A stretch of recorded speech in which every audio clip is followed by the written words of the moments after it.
Afoué a décidé de prendre une bonne et pas n'importe laquelle. Elle a embauché la fameuse démon Saï, s'il vous plaît. Tu peux m'appeler démon.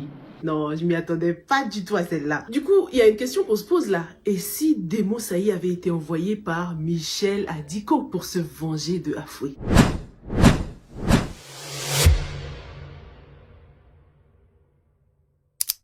C'est parti les gars, parlons des épisodes 5 et 6 de Nounou saison 2. Si c'est la première fois que tu passes par là, je m'appelle Sylvia et sur cette chaîne, je fais des revues et des analyses de films et séries afro. Donc si c'est quelque chose qui t'intéresse, abonne-toi et active la cloche pour ne pas rater la prochaine revue. Afoué est épuisé les gars. Et oui, c'est pas facile hein, de devenir maîtresse de maison, être la madame de la maison. C'est moins glamour qu'elle se l'imaginait. Hein. Il faut travailler, il faut s'occuper de son mari, il faut être tout terrain et ça, Afoué ne peut pas le faire. Après que Rémi ait insisté, Afoué a enfin décidé de prendre une bonne. Mais quel casting! Elle a des critères tellement stricts. Hors de question de prendre quelqu'un qui pourrait lui voler son mari. Hors de question de prendre quelqu'un qui pourrait venir faire la même chose que elle-même elle a déjà fait quoi. Tu es venu en mission. Non, Tati. Donc lorsque Démon Saï débarque là, mais c'est le profil parfait. Elle est vieille, elle paraît inoffensive comme ça. Afoué l'embauche tout de suite, hein. C'est le coup de foudre. Bah ouais, parce qu'elle se dit, Rémi, il risque rien avec la vieille. Dans sa tête, il pourrait même être la mère d'Afoué. Et oui, parce que nous aussi, on l'a pensé, hein. Avant que ce personnage ne se pointe, on faisait déjà des hypothèses. On pensait qu'elle allait être la mère de Afoué. Et bah non, c'est pas du tout sa mère. Du coup, est-ce que sa maman va débarquer pour l'aider? Peut-être, tu sais, il faut un renfort là. Afoué, je sens qu'elle sera pas de taille, hein, face à cette grand-mère qu'elle est en train de minimiser là, sous-estimer. Pour le moment, Démon Saï, elle fait son travail, mais on sent bien que l'autorité de Afoué là va finir par la saouler, hein. Ça va finir par l'agacer. Démon Saï, elle a le droit de rien faire. Un regard de travers, bam, elle se fait gronder comme un petit enfant là. Téléphone presque interdit, elle surveille les appels doivent être filtrés. Pas le droit d'être trop à l'aise dans cette maison là. Faut toujours être courbée, bien soumise, comme la Afoué de la première saison, hein, lorsqu'elle venait de débarquer là. Vous savez, sa démarche de babaye.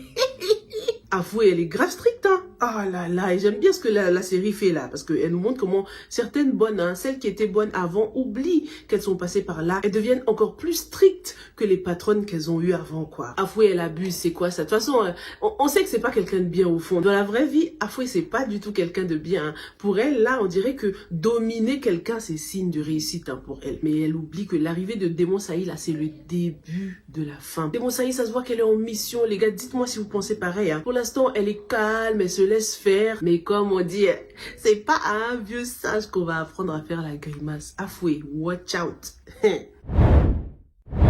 Parlons aussi de l'autre gros rebondissement qu'on a eu, hein, dans ces deux épisodes. Non mais Moussa, on en parle s'il vous plaît. Qu'est-ce qu'il nous fait là? Moussa a commencé à harceler Stéphanie s'il vous plaît. Il lui fait des avances déplacées, il la séduit, il se force quoi. Malgré les menaces de Stéphanie de tout dévoiler à Léandrine, Moussa il s'en fout, hein, parce qu'il est convaincu que Léandrine ne croira pas à un mot de ce que Stéphanie va dire. Depuis qu'il est à la tête de l'entreprise là, il se sent tellement intouchable. Mais on sait très bien que sa chute sera violente et on sera au premier rang pour bien rire. Il y a quelqu'un qui m'a laissé un commentaire, hein, dans la revue précédente et qui disait qu'en fait, ça se trouve, Léandrine n'a pas vraiment signé les papiers ou bien, tu sais, elle joue peut-être à la bébête en ce moment alors qu'elle sait très bien ce qu'elle est en train de faire. Franchement, j'espère, ce serait hyper malin de sa part. Parce qu'il faut que Moussa paye, s'il vous plaît. Attends, en plus, lui, il oublie, hein, qu'il a une fille quand même. Est-ce qu'il aimerait bien que plus tard dans l'avenir, les hommes traitent sa fille comme lui, il est en train de traiter les filles des autres? Quant à Stéphanie, donc, elle continue malgré tout à travailler dans cette atmosphère-là. Mais franchement, elle commence à me saouler, elle commence à me frustrer.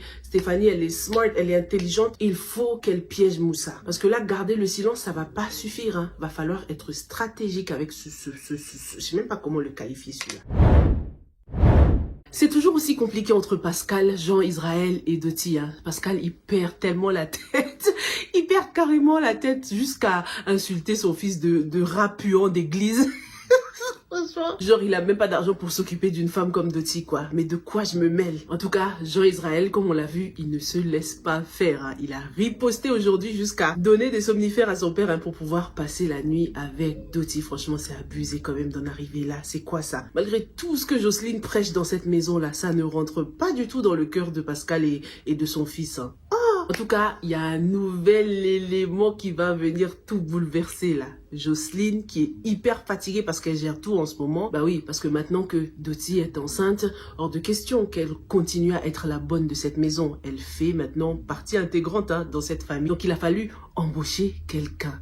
Et Jocelyne a ramené un boy. Ah, je kiffe les gars, j'attendais que ça. Depuis la fin de la première saison, je me disais non, cette saison, moi je veux un boy, je veux une bonne garçon. C'est la partie là qui m'intéresse parce que là, les secrets de famille vont être en danger. Le boy là, on va voir quel caractère il aura. Déjà, cet acteur, je le kiffe tellement. Il excelle dans tous ses rôles. Je l'ai découvert dans les coups de la vie, tu sais. Mais je le kiffe, j'aime trop sa tête là. Tu vois. Il est trop bien dans les rôles de mauvais garçon, tu sais. Quel rôle est-ce qu'il aura? De toute façon, on le saura lundi. Est-ce qu'il jouera le mec bébête, le mec qui observe tout mais ne dit rien? Ou bien est-ce qu'il sera séduit par Dottie? L'arrivée de ce garçon, c'est un vrai test pour Dottie. Elle va devoir nous confirmer si elle a vraiment changé ou bien si elle est encore dans les bails de, tu vois, séduction, tout ça. Quand même, Dottie, t'es enceinte, il va falloir se calmer. On va voir avec l'arrivée de ce garçon si Dottie a vraiment changé ou si elle va continuer à répéter les mêmes schémas, tu sais. Et j'espère qu'elle est vraiment enceinte, Dottie. Il n'y a aucune raison d'en douter, mais on sait jamais. Ça se trouve, elle fait semblant depuis le début, là. Parce qu'on voit pas encore bien son ventre. Et imaginez si c'était un fake ventre, là. Ce serait dingue. La Dottie d'avant, elle était capable de tout, capable de tout pour devenir la madame de maison chez quelqu'un. Jocelyne qui a de la peine pour elle, là, elle devrait pas, parce que Dottie, quand même, elle était prête à prendre sa place, quand Pascal lui avait demandé au mariage, là. Tu te souviens? C'est la folie, là, quand on y pense. Vivement qu'ils soient tous démasqués, ceux-là. On va voir si le nouveau boy va contribuer à ça. À ton avis, dis-moi dans les commentaires, est-ce qu'il sera séduit par Dottie, genre, est-ce qu'il va la séduire, quoi? Chez les Mémentons, le passé refait surface. Les gars, vous vous souvenez de l'affaire de la bonne qui était tombée dans le balcon dès les premiers épisodes là de la première saison? L'affaire a été réouverte apparemment. Ce ne serait pas un simple suicide. La police parle d'homicide là. Eliane, elle est de nouveau interrogée. Ils sont venus chez elle et tout. C'est vraiment dommage que tout ça refasse surface alors qu'elle est sur une voie de guérison, tu sais. En tout cas, Xavier, il a clairement du souci à se faire. Dans ces 2 épisodes, on nous a aussi brièvement montré une jeune fille qui était assez triste. Elle était dans sa chambre, donc en tenue d'école, prête à aller à l'école et tout. Et elle était assez déçue par ses parents. Elle les accusait d'être responsables de sa situation, tout ça. C'était bref. En tout cas, ce qu'on retient, c'est vraiment sa complicité avec sa bonne qui a presque le même âge qu'elle, quoi. La bonne, elle est juste un petit peu plus âgée qu'elle. J'ai aimé parce que ça nous montre vraiment 2 destins opposés. On a une fille qui est gosse de riche, qui est née avec une cuillère d'argent dans la bouche, et l'autre qui a presque son âge, qui a un destin complètement différent, quoi. Comme si elle n'avait pas le choix que de travailler en tant que bonne. Donc, est-ce que cette série va aborder ce thème-là des nounous mineurs, peut-être? Parce que ça existe, Après, cette fille, je pense pas qu'elle soit mineure, mais elle fait jeune, en tout cas. On a vu qu'elle était maquillée et tout. Au moins, je pense qu'elle a au moins 18 ans, quand même. Mais ça rappelle beaucoup l'histoire de certaines bonnes qui sont envoyées, par leurs parents. Ils viennent du village pour chercher l'argent en ville, pour pouvoir aider la famille. Ce serait un sujet quand même lourd, Est-ce que la série va aborder ça? Parce qu'on est beaucoup dans l'humour dans la série.